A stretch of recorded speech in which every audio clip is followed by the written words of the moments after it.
ಹೇಗೆ ನಾ ಓದಲಿ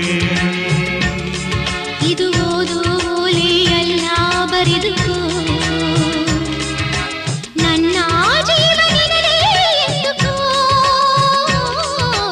ನಿನ್ನ ಮನದ ಮನೆಗೆ ತಂದುಕೋ ಈ ಕಂಗಳ ಬಾಗಿಲ ಬಾದರೆಯುವೆ ಬಂದು ನೀ ಸೇರಿಕೋ ಓ ಮೇಘವೇ ಮೇಘವೇ ವಂದನೆ ಸಂಧಾನದ ಪಾತ್ರಕ್ಕೆ